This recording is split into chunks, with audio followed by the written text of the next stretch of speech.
ainda bem, aderiu tardiamente, só depois, muito depois, só depois da abertura democrática que se dá a partir de 86, com aquela ideia de diretas já, que resultou depois em 88 com a nossa Constituição, é que o Brasil toma conhecimento, realmente, conhecimento ele já tinha, toma vergonha, e vencida a ditadura, o Brasil passa a ratificar uma série de tratados, convenções internacionais sobre direitos humanos que existiam já há muito tempo. E o Brasil, portanto, ratificou a esses pactos. Ou seja, quando eu falo ratificar, para quem não é da área jurídica, que ele aderiu, aceitou o que está escrito nesses pactos e se comprometeu a respeitar aqui dentro e aplicar. A questão é saber se tem aplicado de forma efetiva. O Pacto Internacional de Direitos Civis e Políticos, faltou ali, e o seu protocolo facultativo. O protocolo facultativo do pacto, o que ele traz de interessante? E meus alunos já viram, a possibilidade de petição pelo indivíduo ao organismo, à Comissão de Direitos Humanos da ONU. Tá? E eu prefiro depois trabalhar melhor essa ideia com o âmbito regional, porque é mais fácil de ver, eu vou trazer exemplos, e é o que mais tem sido elogiado para o nosso âmbito interno. É o que mais tem provocado modificações e tem ressignificado a cidadania no Brasil. É o sistema interamericano. O Brasil tem inúmeras condenações, seja na comissão, seja na corte. Isso tem impactado muito o nosso ordenamento jurídico. E temos aqui, então, os direitos civis e políticos, que são aqueles, liberdade de ir e vir, manifestar pensamento, integridade física. O Brasil aderiu, falou, aqui eu vou respeitar. Pacto Nacional dos Direitos Econômicos, Sociais e Culturais. E também o protocolo facultativo, que permite petição individual. Esse foi difícil de ser engolido. Os países ricos não queriam, porque esse impõe aos países que aderirem a necessidade de observar direitos sociais também, sociais, econômicos e culturais. E esses direitos, meus caros, diferentemente dos direitos de liberdade, eles custam dinheiro. O Estado precisa agir. De novo, por isso que são chamados de direitos aprestacionais. O Estado precisa fazer, exemplo, construir creche, fazer hospital, gasta dinheiro. Os direitos de liberdade, não. Basta o Estado não intervir na sua esfera pessoal, mas ele respeitar a sua manifestação do pensamento sem te censurar por isso, sem te empreender por não pensar como a maioria, por ser diferente da maioria. Basta isso. Então, nós chamamos de direitos negativos, ele tem que se abster. Aqui nos sociais é diferente, ele tem que fazer, é um fazer. E é difícil, porque, sobretudo nessa crise econômica, onde o Estado tem se esvaziado e as prioridades sociais acabam ficando comprometidas. Mas, então, os países ricos, sobretudo, são os países que acabaram por relutar um pouco com isso. E o sistema regional, e aqui mais perto das Américas. E por que o sistema regional é importante? Ele leva em conta uma identidade maior. É mais fácil obter consenso, por exemplo, aqui nas Américas, do que com o Oriente, correto? Onde tem países que a mulher não pode dirigir. Aqui no Brasil isso é uma aberração. A mulher é, infelizmente, apedrejada em praça pública. Sabem disso? Em razão, talvez, de adultério ou qualquer outra questão que seja condenada, e isso tem o aparato do Estado. Está na sociedade, é cultural. Como que você vai obter consenso numa mesa de negociação com um país como esse? Então, quando você está no âmbito regional, é mais fácil você sentar com o Uruguai, com a Argentina, países que têm, às vezes, formações, sobretudo a Argentina, o Uruguai, que foram colonizados pelos espanhóis, têm origens comuns, é mais fácil obter consenso. Então, se identificam mais, e o sistema passa a ser um pouco mais efetivo. Essa é a ideia que a doutrina diz. Mesma coisa na Europa. Tem costumes, valores e, às vezes, origens mais próximas. Temos o sistema interamericano, o europeu e o africano, que eu já disse. Pode passar. Agora, no âmbito do sistema interamericano. Agora vamos falar desse sistema que o Brasil sempre vem sofrendo condenação. Quais são os principais órgãos de monitoramento do sistema interamericano de direitos humanos? A Comissão Interamericana, que possui função consultiva, você pode formular uma consulta, os estados formulam consultas, pode o indivíduo peticionar, o Brasil aderiu, inclusive, a possibilidade de sofrer sanções da comissão, e sofreu. Vou dar os exemplos aqui embaixo para vocês perceberem. Olha lá, Carandiru, o Brasil foi condenado pelo massacre de Carandiru na comissão, no caso Candelária, na chacina da Candelária, no caso da Lei Maria da Penha, e no caso de Diniz Bento da Silva, que é o caso envolvendo Sem Terra. Foi brutalmente assassinado em razão do movimento por fazendeiros. Amando, né? Agora, percebam que a comissão, ela tem mais, até eu falo para meus alunos, um papel quase que do Ministério Público. É ela que investiga a denúncia, ela que apura, ela é quase o Ministério Público neste âmbito regional. Ela não tem função jurisdicional. Então, quando eu falo em impõe condenações, é assim, como o Ministério Público também pode fazer com o TAC, os termos de ajustamento de conduta, a comissão pode procurar promover um consenso sobre uma violação de direitos humanos, em não havendo uma solução, pode se pretender a condenação, e às vezes isso é recebido bem pelo Estado, pelo Brasil, ou por qualquer outro Estado que participe aqui no âmbito regional da OEA e esteja submetido à comissão. OEA é Organização dos Estados Americanos. Perdão, são tantas informações. Assim como nós temos a ONU no âmbito global, no âmbito regional aqui nós temos a OEA, que é um organismo que está preocupado em monitorar eventuais violações de direitos humanos e promover a paz aqui no âmbito das Américas.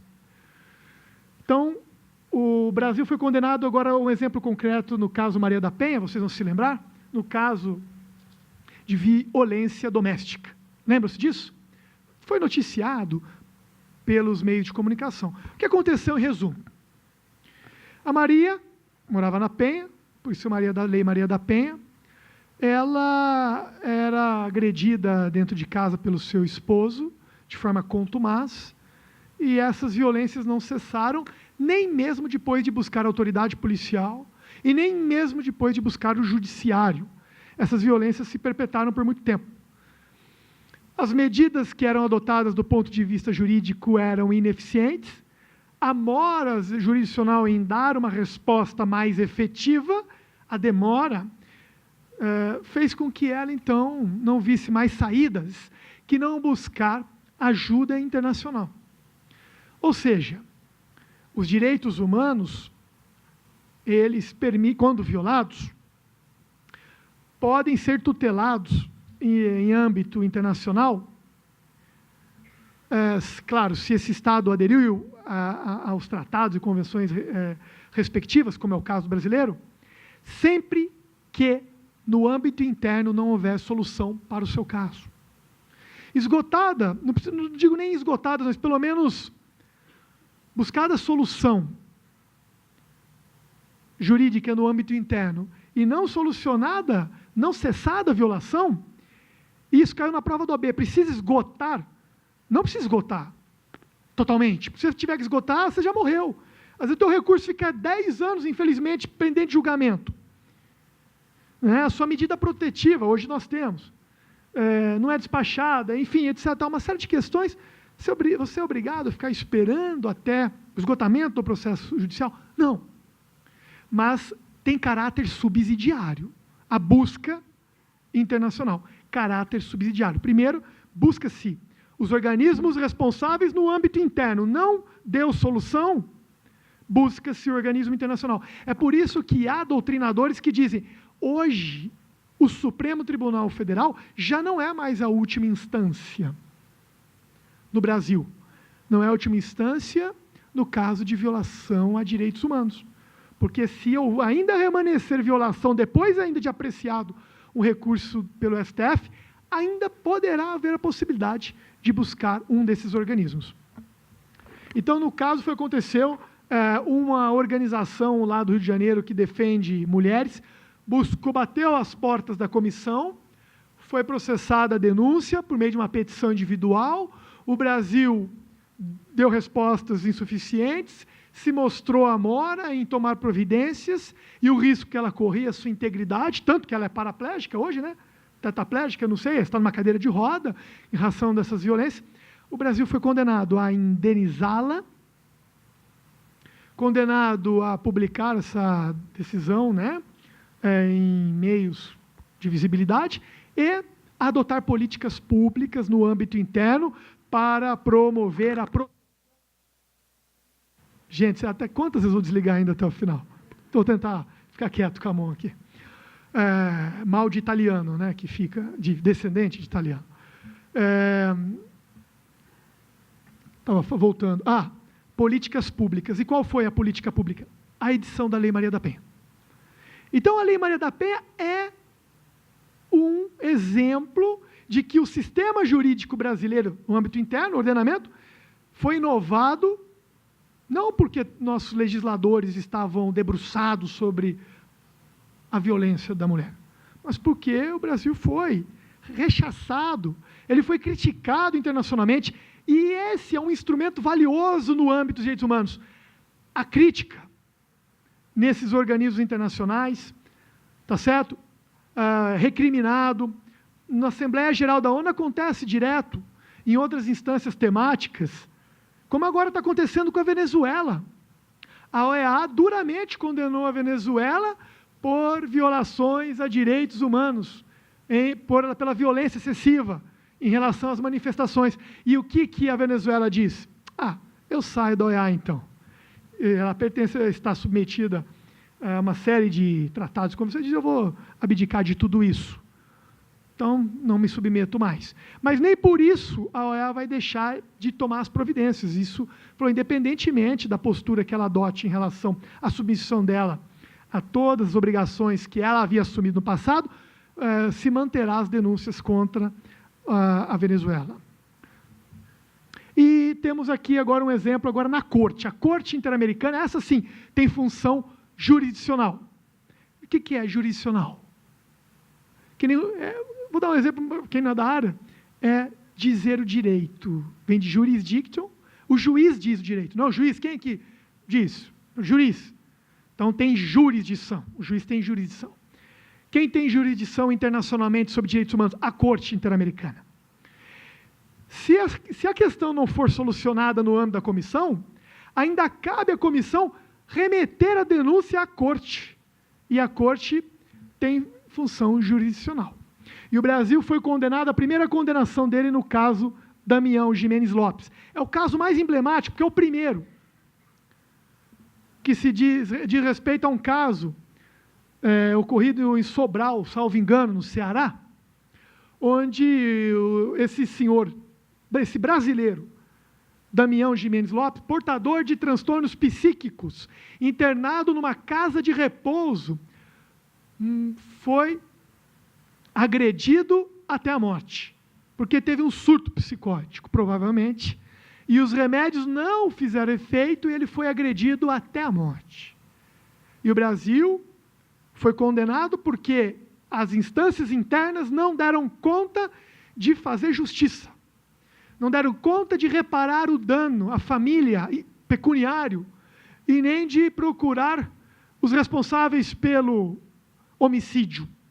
O Brasil, então, foi condenado ao quê? A reparar a família pelos danos sofridos pela perda do ente querido e obrigou o Brasil a publicar a condenação no Diário Oficial da União e em vários outros meios de difusão de notícias oficiais e ainda a adotar políticas públicas em relação às pessoas portadoras de transtornos mentais. O Brasil se viu obrigado a isso. Se o Brasil não quiser, professor, é uma pergunta que já vem à mente. O presidente é preso? Não. Infelizmente, não. Isso ainda não acontece. Tá? Não dá para confundir com o TPI, que é o Tribunal Penal Internacional, do qual o Brasil aderiu à jurisdição. Esse sim julga pessoas. Aqui nós estamos falando do Estado. Claro que você tem que responder por ele. E no caso de uma condenação internacional, é sempre a União quem responde. Não é o município e o Estado. Esse é um problema que eu vou falar mais à frente, é a União. Porque é ela que tem personalidade jurídica para representar o Brasil internacionalmente, a União, e na figura do chefe executivo, presidente da República. Mas o constrangimento é tamanho. O Brasil pode ser tão retalhado, e você tem várias formas de retalhá-lo. E no que toca, por exemplo, a questão bélica, a invasão, por exemplo, na Crimeia, a Rússia anexou a Crimeia. A Coreia do Norte, dá um exemplo ainda mais recente. O que a Coreia do Norte fez? Disse que vou disparar um míssil naquela ilha norte-americana, não foi? Guam. É Guam que chama? A ONU rapidamente aplicou recomendação de sanções, inclusive econômicas. E aí as Nações Unidas, em solidariedade, evidentemente, por participarem dessa comunidade de nações, acabam aprovando essas sanções e que às vezes resultam em embargos econômicos. Eles vão perder receita. Onde que dói? Mexendo no bolso. A Rússia, a mesma coisa. A Angela Merkel, à época, a primeira-ministra da Alemanha, foi uma das grandes defensoras da imposição de sanção pela Europa em relação à Rússia, por ter anexado a Crimeia. E a Rússia vende gás natural para a Europa. Para quê? Porque as regiões na Europa são muito frias, quase todas, no inverno. E o que o Putin falou? No alto do seu senso democrático. Vladimir Putin disse, então, eu vou cortar o fornecimento de gás natural. Então fica um entrave político também. Há um limite, infelizmente, para o cumprimento efetivo dos direitos humanos, eu reconheço. Mas avançamos muito, e temos avançado cada vez mais. Isso no âmbito global. Agora, outra questão é no âmbito interno. Não dá para dizer que estamos avançando tanto. E o relatório da Anistia Internacional vai mostrar isso, não sou eu. Aqui, meus caros, não tem ideologia. Eu falo meus alunos, eu não falo com ideologia A ou B, porque o Brasil hoje está dividido. E eu fico triste, ontem eu fui no Mackenzie Campinas, fazer uma palestra lá, sobre reforma trabalhista e sobre judicialização dos direitos fundamentais e sociais, que é um pouco do tema do meu livro. E aí eu até comentei, o desembargador do TRT, que estava lá, eu disse a ele, doutor, infelizmente, hoje no Brasil, ou você é coxinha ou você é mortadela. É isso que muitos falam, não é?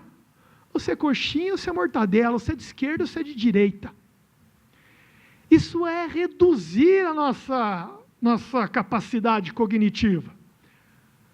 Não pode ser, isso foge ao bom senso. Se você fala mal da reforma trabalhista em alguns pontos, porque você é de esquerda, é comunista, é coxinha. Se você fala bem, é porque você é de direita, é ultraliberal, é empresário. Não é possível.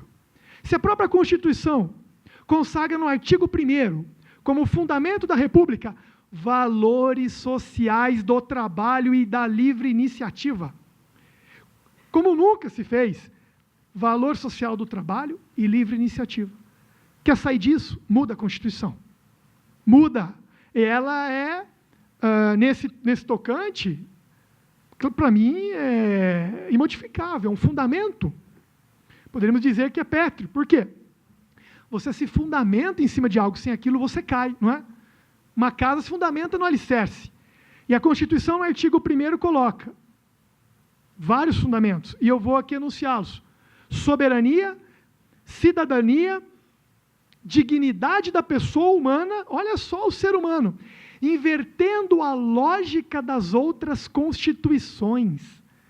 Sabiam vocês que as constituições sempre, quando iam falar de direitos fundamentais do Estado, do Poder Executivo, Legislativo, Judiciário, precisa falar da organização do Estado, falavam primeiro da organização do Estado. Isso veio até a Constituição de 69, da emenda, né? que é, na verdade, tida como uma Constituição. Primeiro se falava do Estado, e depois, no final, se falava do indivíduo. A Constituição de 88 inverte isso.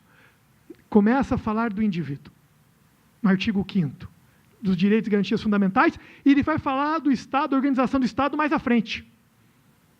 Por quê? Porque ela deixa claro o indivíduo primeiro, e de plano diz, fundamento da República, a cidadania e a dignidade da pessoa humana, não só como fundamento, mas um valor fundante da ordem constitucional, como parâmetro interpretativo que dá a dica para o legislador, e aqui ficou à vontade de estar nessa casa de leis. O legislador, portanto, precisa observar a dignidade da pessoa humana quando vai editar normas.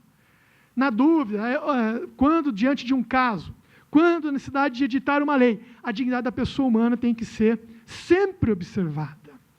O juiz, ao julgar, a dignidade da pessoa humana é parâmetro interpretativo também de aplicação das normas. A dignidade da pessoa humana conforma, ela influencia a atuação do poder executivo ao escolher qual política pública é a melhor. Isso, por que eu estou falando isso? Porque eu me incomodo quando eu ouço só nos noticiários, economia, economia, economia. Parece que só existe economia no mundo, né? Meta fiscal, superar, vamos agora anunciar, né? A meta fiscal para o ano que vem. Um rombo de 137 bilhões de reais. Parece que vai aumentar para 154. Um déficit.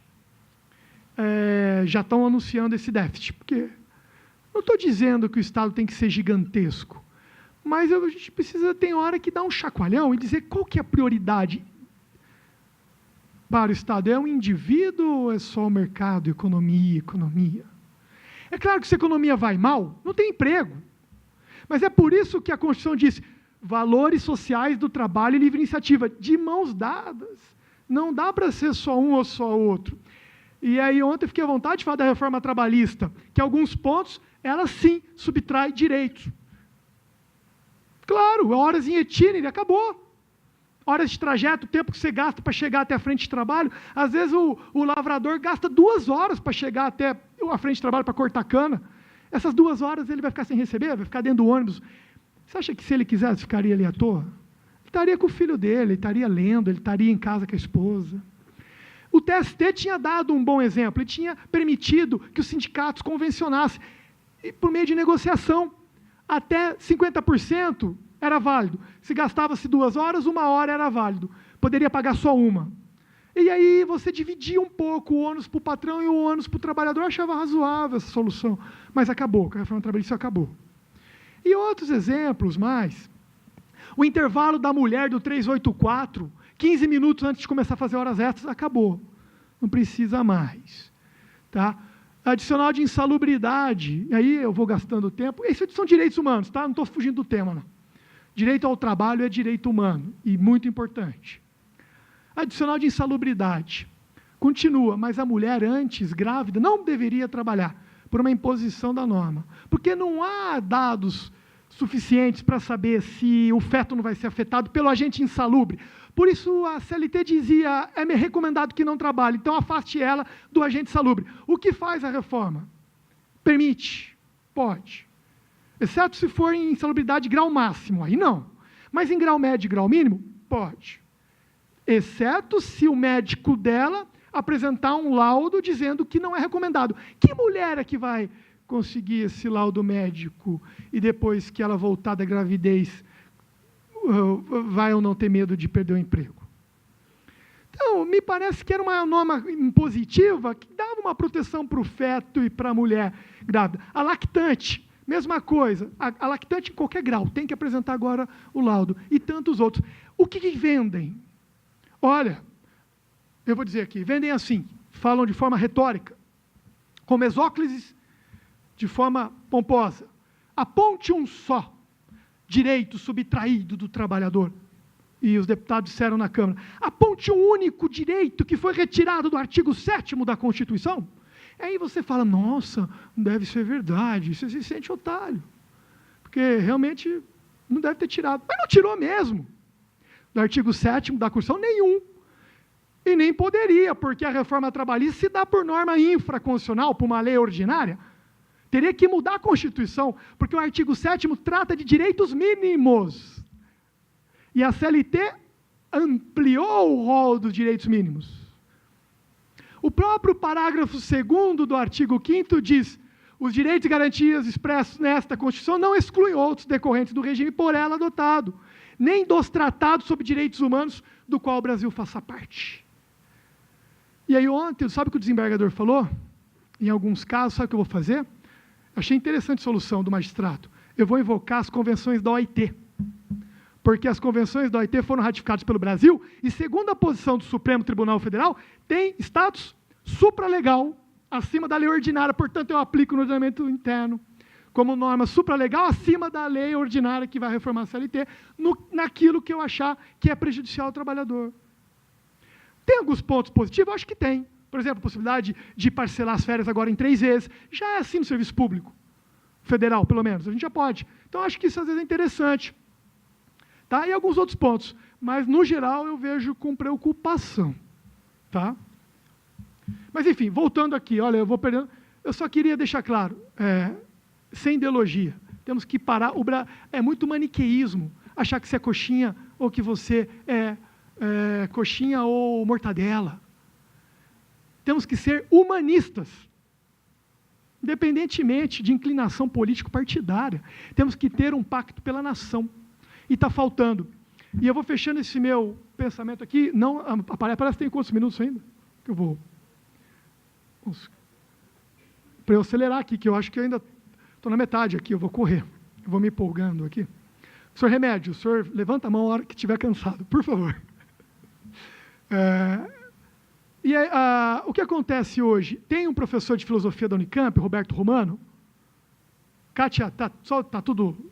Você me aponta aí a hora que estiver faltando uns 10 minutos, por favor. Roberto Romano diz o seguinte, com tristeza eu vi essa notícia: o Brasil nunca teve uma democracia de verdade. Nunca teve uma república de verdade. E nunca teve um federalismo de verdade. Nunca. O Brasil, eu não sei quem, eu não vou falar que essa frase é minha. Acho que foi um cineasta que falou: o Brasil é uma fazenda de mais de 500 anos. Ele é governado como se fosse uma fazenda, às vezes. A gente precisa, então, meus caros, eu quero tomar parte do processo político, porque é só ele que pode modificar a realidade social. Tenho certeza que os membros dessa casa querem isso, os membros do Legislativo, do Executivo, do Judiciário, nossos filhos querem isso. E esse desinteresse, não pela política partidária, estou falando só, mas às vezes ela é necessária para quem vai seguir o caminho, mas o interesse em questionar, em criticar, em estudar, está fazendo a sociedade rachar, radicalizar o argumento. E os direitos humanos precisam estar atentos a isso. Essa radicalização que deu evidências agora nos Estados Unidos, da xenofobia que está voltando lá, da Ku Klux Klan, daquele caso, vocês acompanharam anteontem, acho que foi, da morte de uma mulher num protesto, tá? Por pessoas que defendem a xenofobia. Precisamos estar sempre atentos a isso, porque, vez ou outra, isso retoma a história. Conceito de cidadania, agora entrando mais na ótica constitucional, o Sistema Internacional de Proteção dos Direitos Humanos e a cidadania no Brasil, como que a ideia de cidadania no nosso país foi modificada pelo processo em relação ao qual o Brasil faz parte de proteção de direitos humanos. Como toda essa campanha internacional, esse movimento, esse sistema internacional influenciou a cidadania no Brasil. E já antecipo, influenciou deveras, influenciou sobremaneira. Porque em 88 nós temos a Constituição Cidadã promulgada. Mas muito antes disso, nós tínhamos no mundo todo esse movimento que começa em 45, com a Carta das Nações Unidas, do qual o Brasil não fez parte de forma efetiva. E por quê? A partir de 45, tivemos alguns episódios no cenário nacional, Em 64, o que ocorre? Golpe militar. Então, de 64 a 85, o Brasil não tinha ambiente para discutir direitos humanos. Tinha. Muito pelo contrário. Não cumpria a promessa. As pessoas não tinham seus direitos respeitados, direitos mínimos de liberdade de expressão, presos, torturados, muitos exilados. O Brasil perdeu o bonde da humanidade neste período em que as Nações Unidas estavam discutindo a preservação de direitos humanos. Mas nem por isso deixou de ratificar os mais importantes tratados e convenções, depois com a abertura democrática, a partir de 85, com o movimento Diretas Já. E depois com o coroamento que se dá em 88 com a Carta Magna, com a Constituição chamada de cidadã. E aí aquilo que eu falei, a mudança de paradigma, o indivíduo antes do Estado, a cidadania, a dignidade da pessoa humana como valores fundamentais da ordem constitucional. Tá certo? Por isso é que, a partir só de 85, com a redemocratização, é que tem mais intensidade este movimento no Brasil de preservação de direitos humanos. Gente, é altamente recente. Muito recente. A minha colega, que é representante da turma lá de Constitucional, ela nem pensava em nascer. Eu caminhava já. Sabe? O professor Remédio era um jovem. Então, vejam, é muito recente. Constituição de 88, cidadã, dignidade da pessoa humana, já comentei com vocês, fundamento da República, artigo 1º, inciso 3º da CF, e aqui eu tenho 2 pontos que são absolutamente relevantes para dizer sobre este processo internacional de proteção de direitos humanos e os reflexos disso para o Brasil. Já falei, Lei Maria da Penha, fruto de uma condenação do Brasil. Vou falar de 2 outros pontos importantes, para não me alongar muito. Primeiro ponto, incorporação dos tratados internacionais sobre direitos humanos. Passa à frente para a gente retomar esse slide, por favor. O Brasil, a partir da emenda constitucional 45 de 2004, obrigado, o que aconteceu aqui no Brasil, a partir da emenda 45? Foi introduzido ao artigo 5º, o parágrafo 3º, que diz: os tratados e convenções internacionais sobre direitos humanos, que forem aprovados em cada casa do Congresso Nacional em 2 turnos por 3/5 dos votos dos respectivos membros, serão equivalentes às emendas constitucionais.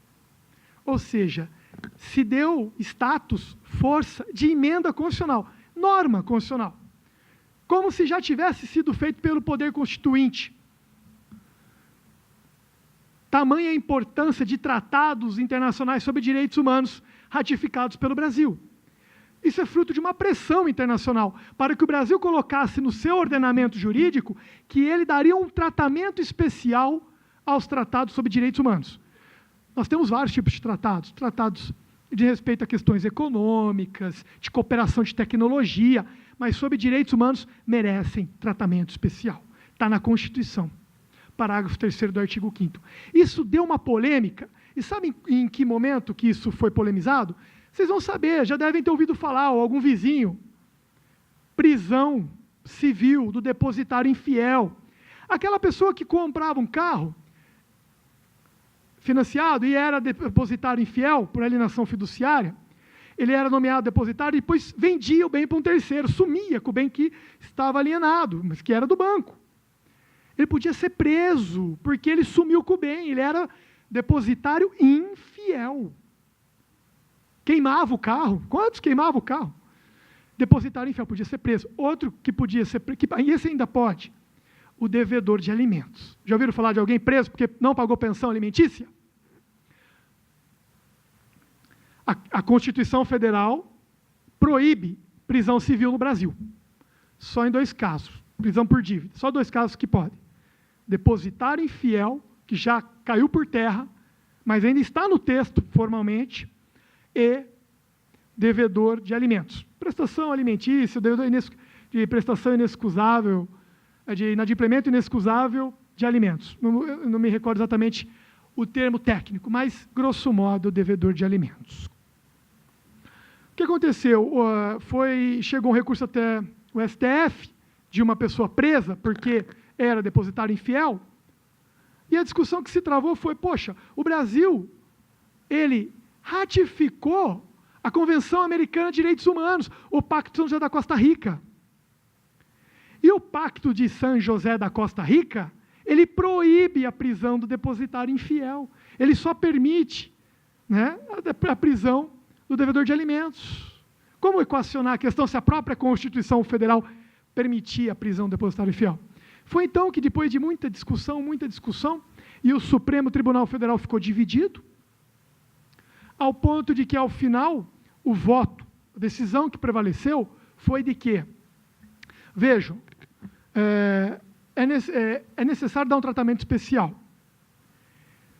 Mesmo não tendo sido aprovado com esse quórum de emenda, quórum qualificado, porque é difícil obter esse quórum no Congresso, tá? Para o quórum de emenda, que é o mesmo de alterar a Constituição. Mesmo não tendo este quórum, se for tratado sobre direitos humanos, como é o Pacto de São José da Costa Rica, eles precisam ter um tratamento diferenciado. Não dá para dizer que é norma constitucional, não dá para colocar no mesmo nível da Constituição, porque você poderia criar um problema de segurança jurídica, foi a alegação do ministro Gilmar Mendes e de outros ministros, mas pelo menos vamos dar um status maior do que uma mera lei ordinária. Então ele passa a ter natureza supralegal, acima da lei ordinária, mais abaixo da Constituição, estaria num patamar intermediário. E se for aprovado pelo quórum, aí é norma constitucional, não tem discussão. Tá certo? Esse é o resumo da ópera. Tá? Isso se deu após muitas discussões. Mas ainda há quem defenda, eu também aprovo a decisão do Celso de Mello, da Flávia Piovesan, o entendimento dela, de que os tratados sobre direitos humanos teriam, sim, condição de serem incorporados já como normas constitucionais. Independentemente do quórum, o quórum qualificado apenas daria roupagem constitucional, estaria dentro do texto, mas já poderia ter status antes, porque o parágrafo 2º já diz, olha só, repito, Celso de Mello usa este fundamento, ministro, os direitos e garantias expressos nesta Constituição não excluem outros, ou seja, outros direitos podem existir que não apenas os que estão aqui nessa Constituição, decorrentes do regime e dos princípios por ela adotados ou dos tratados internacionais em que a República seja parte. Está claro, dos tratados em que a República seja parte. E por que não dos direitos humanos? Porque o Brasil adota a prevalência dos direitos humanos como princípio que o rege nas relações internacionais. A cidadania, a dignidade da pessoa humana. Temos elementos suficientes, segundo Celso de Mello, para dar status constitucional para qualquer tratado sobre direitos humanos, independentemente de terem sido submetidos ao quórum do parágrafo 3º. Eu acho que quem não é da área jurídica deve ter ficado um pouco com nó na cabeça, mas depois eu posso passar o material. Tá? Mas é uma construção muito adequada que o Supremo Tribunal Federal fez, mas prevaleceu a posição majoritária do ministro Gilmar Mendes, dando status supralegal. Se passar pelo quórum, acabou a discussão. Próximo, por favor. Não, volta um pouquinho antes. Uma outra inovação que ressignifica a ideia de cidadania e de proteção aos direitos humanos do Brasil. Volta mais um. A introdução também da ideia de federalização das violações de direitos humanos. O que é isso, esse termo? Federalização das violações de direitos humanos. Vamos lá. Também é fruto mais dois agora. É fruto da emenda 45, que introduziu o parágrafo 5º ao artigo 109, eu leio para vocês. Nas hipóteses de grave violação de direitos humanos, o Procurador-Geral da República, com a finalidade de assegurar o cumprimento de obrigações decorrentes de tratados internacionais de direitos humanos, dos quais o Brasil seja parte, poderá suscitar perante o Superior Tribunal de Justiça, em qualquer fase do inquérito ou processo, incidente de deslocamento de competência para a Justiça Federal. Olha que é algo inovador. Por que isso? Se o Brasil for condenado internacionalmente, quem tem que indenizar a vítima é a União. Às vezes, a violação ocorre, e a maior parte delas, por omissão do Estado. Morte de um detento num presídio. O Estado não cuidou de garantir a integridade do preso. E se o Brasil eventualmente for condenado, quem vai pagar isso não é o Estado de São Paulo, é a União. Então a União pensou o quê? Se sou eu que vou ser acionado e vou para o banco dos réus internacionalmente, assim dizendo, eu que represento o Brasil, nada melhor do que eu tenha a possibilidade, então, de investigar, de apurar. Quando instaurado o inquérito policial, este inquérito sai da mão da Polícia Civil e vai para a Polícia Federal, portanto. Este inquérito, no âmbito administrativo, estou falando, ou o processo, que se estivermos na fase judicial, este processo é deslocado para a Justiça Federal, sai da Justiça Estadual, da Justiça Comum, porque há interesse da União. Foi a solução que se criou quando houver grave violação, não é qualquer caso do dia a dia. Aconteceu, um exemplo que eu tenho mais real, foi no caso da morte de um advogado no Nordeste, que também ligado a movimentos de direitos humanos, e estava ocorrendo chacinas lá na cidade onde ele morava, e houve o pedido pelo Procurador-Geral da República, ligado ao MPF, perante o STJ, de deslocamento do inquérito para a Polícia Federal. Porque, bem ou mal, a Polícia Federal, sabemos, tem um aparato maior em razão de ter aí talvez mais investimento, enfim. A gente sabe, infelizmente, é com pesar que eu falo da falta de investimento da nossa polícia, da polícia, e muitos dos quais dão sua vida por nós no cotidiano. Então, essa ideia, tem truculência? Tem. Em alguns, mas não todos. A grande maioria.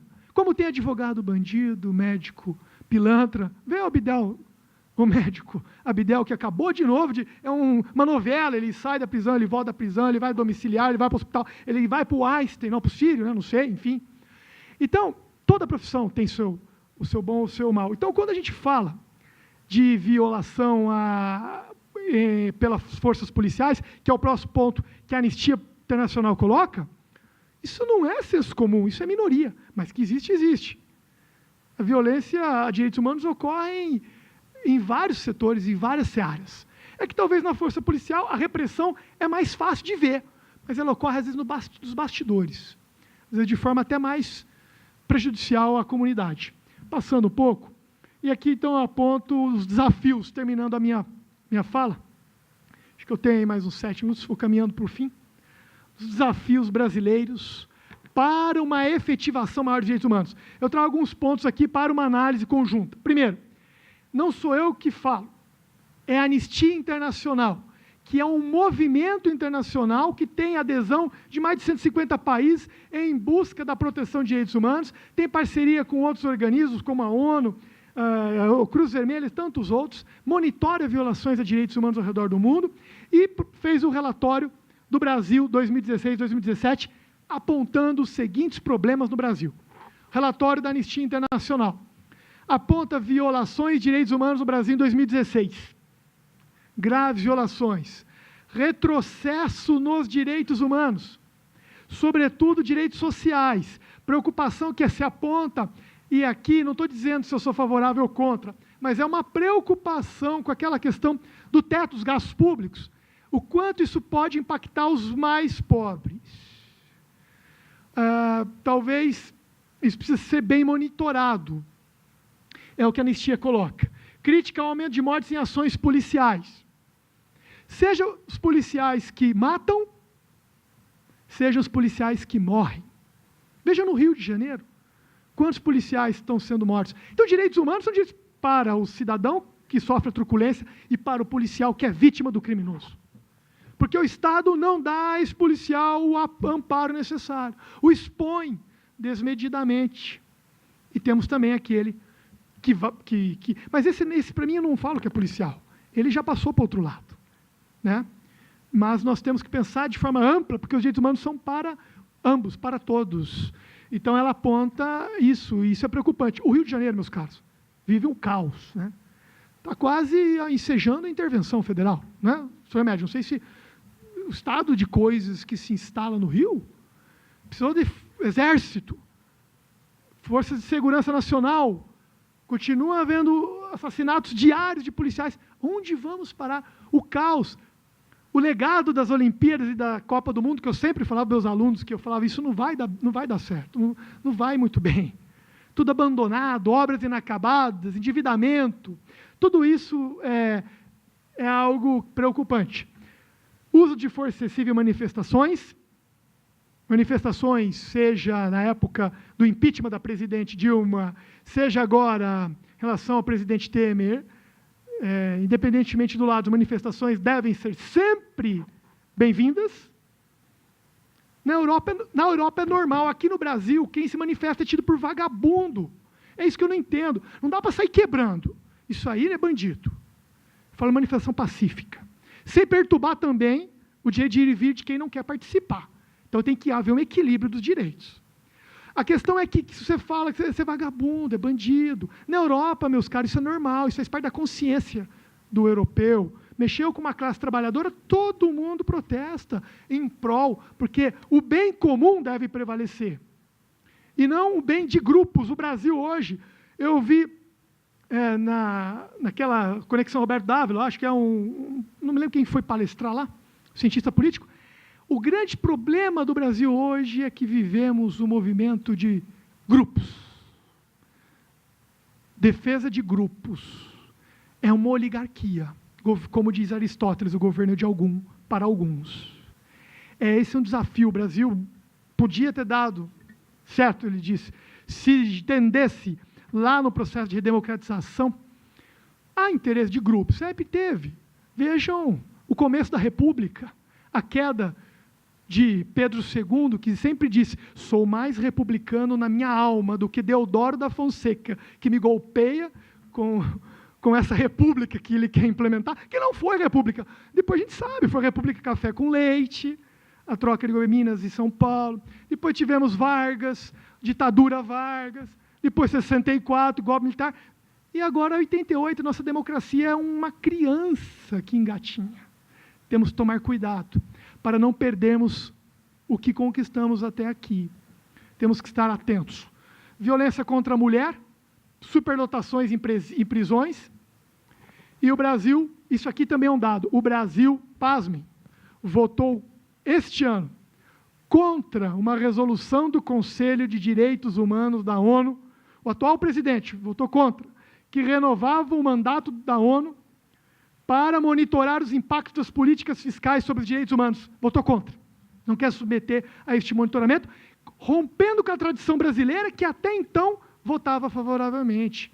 Não se preocupava em ser monitorado sobre os impactos das políticas de ajustes fiscais em relação aos direitos sociais, sobretudo, da população mais desprovida de recursos. Então, é algo a se pensar. Por favor. Vivemos um momento de crise econômica, esses são destaques atuais que eu trago. Tomar cuidado com o discurso só da prioridade da economia, porque a economia precisa ir bem, é claro. E eu pergunto, e a renúncia fiscal prevista para 2017? Ninguém fala disso. Isso é uma vergonha.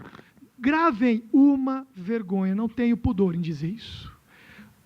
Quem diz isso é um analista legislativo da Câmara dos Deputados. Acessem o site. Está citado no artigo que eu escrevi com o professor Remédio, publicado no Congresso do Comped, sobre uma renúncia fiscal estimada em 287 bilhões de reais. O que é renúncia fiscal? Abre mão de recolher um tributo para, em troca, fomentar emprego, estimular a economia. Isso tem dado certo? Se tivesse dado certo, os estímulos fiscais de linha branca, IPI, de montadoras, do governo anterior, teriam propiciado empregos aos montes. E vivemos a pior crise de desemprego.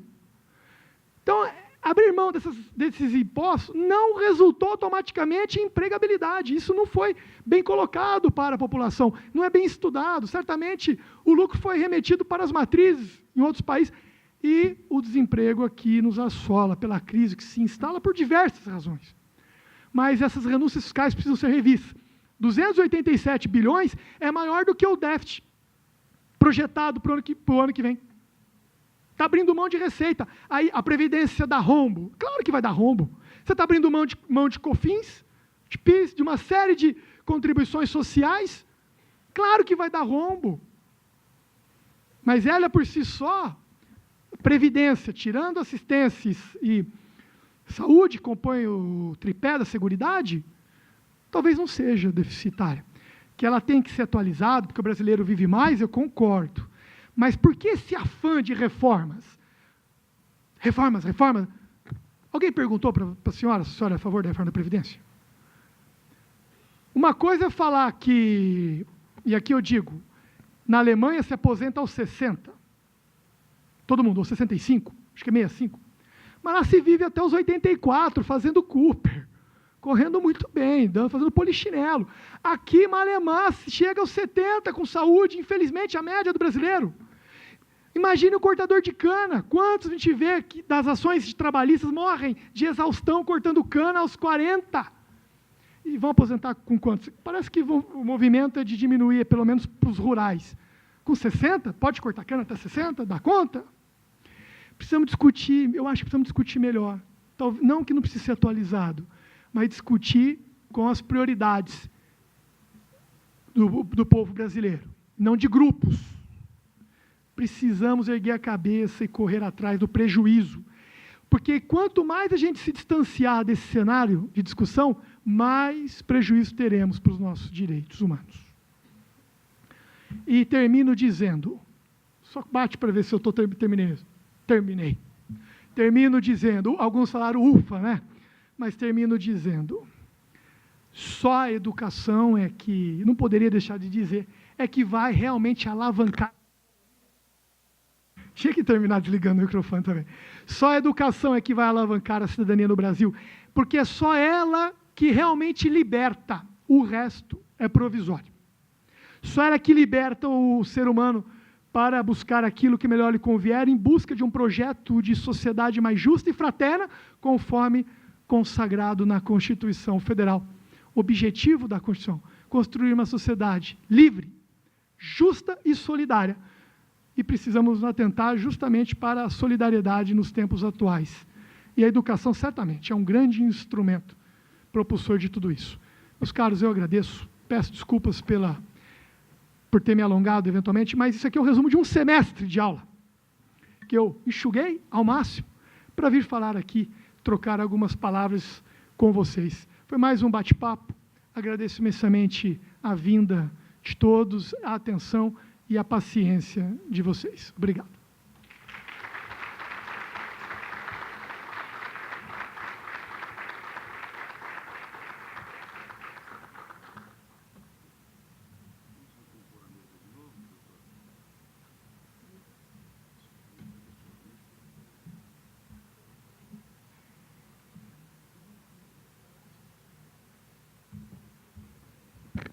Solicito ao vereador presidente da Câmara, doutor Matheus Zeller, doutor Remédio, que vamos recompor novamente a nossa mesa para abrirmos as perguntas, tá, para os senhores. E antes, porém, nosso anfitrião, doutor Matheus Zeller, gostaria também de passar a palavra para o doutor Remédio para suas considerações. Boa noite a todos.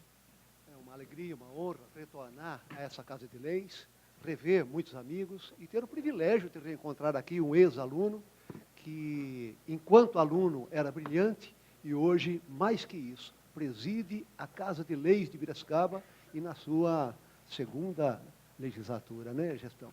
É uma alegria, uma honra. Como ele, eu tenho certeza que muitos dos senhores, alunos do Rodrigo, ex-alunos, também galgarão postos relevantes, e o mais importante disso tudo é que, nesses postos, lembrem-se que o humanismo é inerente ao ser humano e dependerá dos senhores que conseguiram galgar posições melhores na nossa estrutura política, social, que dependerá o sucesso, as oportunidades daqueles que ainda estão caminhando.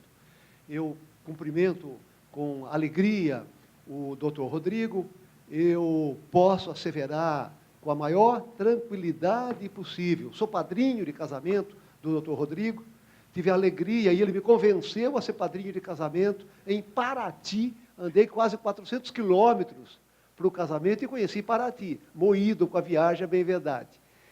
E qual é a minha surpresa nesse momento em constatar que, mesmo tendo lecionado para o professor Rodrigo, o doutor Rodrigo, Hoje eu aprendi muito mais do que nos meses de convivência que tentei transmitir alguma coisa para o professor Rodrigo e para os meus outros alunos da universidade. Obrigado, foi uma alegria, uma honra. É claro que eu não vou fazer nenhuma pergunta para tão brilhante exposição, tão brilhante explanação, mas eu queria fazer apenas uma crítica mais real à nossa situação brasileira em face dos direitos humanos, que, como visto aqui, são fantásticos. Ao arcabouço normativo no âmbito internacional, regional, local, e nós sentimos que temos todos os direitos humanos à nossa disposição. Então, tomando só 3 pontos aqui do que foi colocado, eu faço a crítica, não a palestra, evidentemente, mas a nossa realidade. O primeiro dos pontos, afeto à escravidão, mencionado aqui a escravidão, como um problema muito sério, e de fato é. Nós, praticamente no mundo, hoje, nós temos banida a escravidão no sentido legal, mas a escravidão perdura no sentido prático, no sentido real, inclusive no Brasil. Nós temos um Código Penal, que prevê como crime a redução análoga de escravo. Nós temos a Constituição, que hoje, depois da emenda 81, prevê a possibilidade de confisco de bens ou desapropriação, confisco de áreas em que for constatado o trabalho escravo.